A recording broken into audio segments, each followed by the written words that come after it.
नमस्कार स्टूडेंट्स। आज हम बात करेंगे आधुनिक भारत के इतिहास की और विषय होगा मुगल साम्राज्य का पतन। जैसा कि आपको स्क्रीन पर दिख रहा है, यह आज का फर्स्ट लेक्चर है। मुगल साम्राज्य के पतन के लिए विभिन्न प्रकार के कारण उत्तरदायी थे, जिसमें सबसे प्रथम बात करेंगे औरंगजेब की शासन नीति की। मुगल साम्राज्य के पतन के लिए औरंगजेब के व्यक्तिगत चरित्र एवं शासन नीति को भी बहुत सारे इतिहासकारों के द्वारा मुख्य रूप से उत्तरदायी माना जा गया है। औरंगजेब एक कट्टर मुसलमान थे। उनके द्वारा विभिन्न प्रकार के हिंदुओं, सिखों तथा अनेक प्रकार के धर्म के लोगों के विरुद्ध सख्त कार्रवाइयां उनके द्वारा की गई। उन्होंने हिंदुओं के मंदिरों को तुड़वाकर मस्जिदों का निर्माण करवाया। राजपूत राजा जसवंत सिंह के पुत्रों को मुसलमान बनाने का प्रयास किया।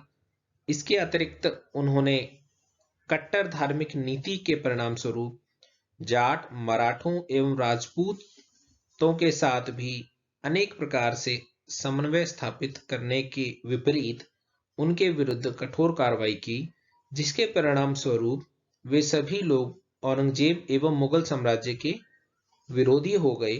और अंततः इस प्रकार यह भी एक कारण बनता है कि आपसी सहयोग मुगल साम्राज्य का विभिन्न प्रकार के छोटे साम्राज्यों एवं राज्यों के साथ कम हुआ और इसके अंत में इसने भी एक महत्वपूर्ण कारक के रूप में भूमिका निभाई। दूसरा कारण बनता है औरंगजेब की दक्षिण नीति। औरंगजेब की दक्षिण नीति भी दिशाहीन एवं सिद्धांतहीन विभिन्न इतिहासकारों के द्वारा बताई गई है। उन्होंने बीजापुर एवं गोलकुंडा के राज्यों की शक्ति को नष्ट कर दिया, जिसके परिणाम स्वरूप दक्षिण में मराठों को अपना प्रभाव बढ़ाने एवं संगठित होने का सुअवसर प्राप्त हुआ। यदि औरंगजेब ने बीजापुर और गोलकुंडा के शासकों के साथ सहयोग की नीति अपनाई होती, तो दक्षिण में मराठों की शक्ति को नष्ट करने में ये राज्य औरंगजेब की सहायता अवश्य करते। इस प्रकार औरंगजेब की शासन नीति का मुगल साम्राज्य की शक्ति व संगठन पर विपरीत प्रभाव पड़ा, जिसके कारण मुगल साम्राज्य दिन प्रतिदिन पतन के मार्ग पर अग्रसर होता गया। तीसरा कारण इसमें बात कर सकते हैं अयोग्य उत्तराधिकारियों की। जैसे कि आपने विभिन्न पुस्तकों में पढ़ा होगा कि औरंगजेब मुख्य राजाओं में अंतिम मुगल साम्राज्य के राजा थे। इसके पश्चात जो उत्तराधिकारी मुगल साम्राज्य में हुए, वो ना तो इतने योग्य थे और ना ही उन्हीं के द्वारा उन्होंने सेना पर विभिन्न प्रकार से क्षमता बनाए रखी। तो इस प्रकार औरंगजेब के शासनकाल में उत्पन्न अव्यवस्था और अराजकता को रोकने के लिए भी उत्तराधिकारियों की योग्यता आवश्यक थी और उस स्थिति पर अकबर जैसा योग्य एवं दूरदर्शी सम्राट ही नियंत्रण पा सकता था।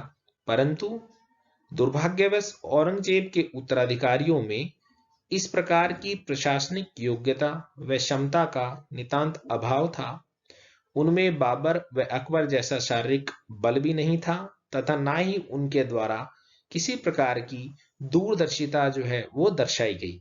इस प्रकार यह कहा जा सकता है कि विभिन्न प्रकार के उत्तराधिकारी जो राजा के रूप में मुगल साम्राज्य में हुए, उन्होंने भी अपनी अदूरदर्शिता के कारण मुगल साम्राज्य के पतन में विभिन्न प्रकार से अपना योगदान दिया और मुगल साम्राज्य धीरे धीरे अपनी शक्ति को खोता गया और उसका पतन हुआ। अन्य कारण के रूप में हम कह सकते हैं आर्थिक दुर्बलता भी मुगल साम्राज्य के पतन के लिए एक प्रकार से महत्वपूर्ण तौर पर उत्तरदायी थी। मुगल सम्राटों की साम्राज्यवादी नीति के कारण सरकारी खजाना निरंतर खाली होता गया। औरंगजेब के शासनकाल में आर्थिक संकट उस समय अधिक गहरा गया जब उसने दक्षिण राज्यों के विजय अभियान में अपार धन का प्रयोग किया। औरंगजेब की मृत्यु के पश्चात उसके उत्तराधिकारियों ने शाही खजाने को संपन्न बनाने के लिए कोई ठोस कदम नहीं उठाया, बल्कि उनकी विलासिता एवं अत्यधिक खर्च करने की आदत ने आर्थिक समस्या को और अधिक जटिल बना दिया। धीरे धीरे इस समस्या ने विकराल रूप धारण कर लिया।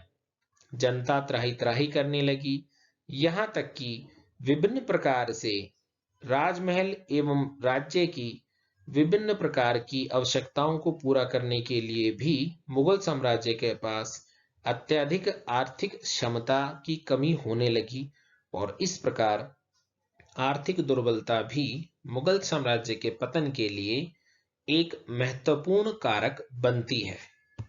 अन्य कारण के तौर पर विभिन्न इतिहासकारों ने विदेशी आक्रमण को भी एक महत्वपूर्ण कारण माना है मुगल साम्राज्य के पतन में। मुगल शासनकाल में जैसे कि आप सभी ने पढ़ा हुआ होगा कि भारत पर दो प्रमुख आक्रमण अहमद शाह अब्दाली और नादिर शाह के द्वारा किए गए।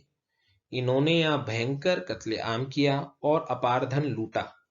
इसके अतिरिक्त भारत की समृद्धि से प्रभावित होकर यूरोप के अनेक देशों के व्यापारियों ने यहाँ अपने व्यापारिक अड्डे बना लिए। इनमें डच, पुर्तगाली, फ्रांसीसी एवं अंग्रेज प्रमुख थे। इन्होंने सुदृढ़ स्थिति प्राप्त कर साम्राज्य स्थापित करना शुरू कर दिया। इससे मुगल साम्राज्य को काफी क्षति पहुंची। ब्रिटिश ईस्ट इंडिया कंपनी ने तो मुगल साम्राज्य के पतन में प्रभावकारी भूमिका निभाई। उदाहरण के तौर पर उन्होंने 1757 के प्लासी के युद्ध में महत्वपूर्ण भूमिका निभाई और बंगाल के नवाब को हरा दिया। इसके पश्चात 1764 में भी उन्होंने बक्सर के युद्ध में महत्वपूर्ण राजनीतिक विजय प्राप्त की और उसके पश्चात लगातार वो राजनीतिक तौर पर एक शक्ति के रूप में भारत में उभरते चले गए और इसका परिणाम यह हुआ कि धीरे धीरे मुगल साम्राज्य का पतन होता गया राजनीतिक तौर पर भी एवं विभिन्न क्षेत्रीय शक्तियों ने भी उसको सामना करने के लिए वो सामने आ गए। तो इस प्रकार से विदेशी आक्रमण ने भी मुगल साम्राज्य के पतन के लिए विभिन्न प्रकार से ऐसी परिस्थितियों का निर्माण किया कि मुगल साम्राज्य कमजोर हुआ और धीरे धीरे मुगल साम्राज्य का पतन हो गया। एक अन्य कारण भी उत्तरदायी था जिसको हम मनसबदारी संकट के नाम से जानते हैं। प्रोफेसर सतीश चंद्रा ने यह थ्योरी दी है कि मनसबदारों की संख्या चूंकि लगातार बढ़ती जा रही थी मुगल साम्राज्य में, अकबर के द्वारा मनसबदारी व्यवस्था को आरंभ किया गया था। मनसबदारों की संख्या में वृद्धि से जागीरों की संख्या में लगातार कमी हुई। फलस्वरूप कई जागीरदार अधिक से अधिक राजस्व वसूल करने की कोशिश करने लगे, जिससे किसानों एवं भूमि की सेहत पर विपरीत असर पड़ा। इस पर नियंत्रण से जुड़े कदम उठाए जाने के बावजूद जागीरदार किसानों और जमींदारों से निर्धारित लगान से हमेशा ज्यादा ही वसूल करते थे, जिससे किसानों में रोष उत्पन्न हुआ। शासक वर्ग के हितों को क्षति पहुंची एवं छोटे और बड़े जमींदार एक दूसरे से टकराने लगे। नवनियुक्त मनसबदारों को जागीरें देते देते साम्राज्य के संसाधन लगभग समाप्त हो गए।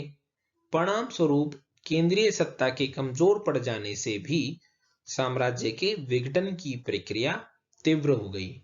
इस प्रकार से हम यह कह सकते हैं कि मनसबदारी व्यवस्था ने न केवल पहले से चले आ रहे पतन के कारणों को और अधिक बढ़ावा दिया, अपितु मनसबदारी व्यवस्था एक समय में मुगल साम्राज्य की नींव हुआ करती थी, उसके आर्थिक तौर पर मजबूत होने का प्रथम प्रमाण हुआ करती थी। जब धीरे धीरे मनसबदारी व्यवस्था में कमजोरी आने लगी, उसमें संकट उत्पन्न होने लगे, तो यह भी एक प्रकार से मुगल साम्राज्य के पतन के लिए प्रमुख कारण के तौर पर उभरती है। इस प्रकार स्टूडेंट्स, हमने आज बात की है विभिन्न प्रकार के उन कारणों की जो कि मुगल साम्राज्य के पतन के लिए उत्तरदायी थे। इन कारणों ने न केवल मुगल साम्राज्य को पतन के लिए अग्रसर किया, अपितु पूर्ण तौर पर धीरे धीरे विनाश की ओर अग्रसर किया। इस प्रकार हम कह सकते हैं संक्षेप में कि मुगल साम्राज्य के पतन के लिए जो प्रक्रिया है वो न केवल एक समय में हुई, अपितु विभिन्न कारण इसके लिए उत्तरदायी थे। मुगल साम्राज्य का पतन ना तो एक समय में हुआ और ना ही एक कारण इसके लिए उत्तरदायी था, अपितु इसके लिए विभिन्न कारण उत्तरदायी थे, जिसकी हमने आज बात की। धन्यवाद।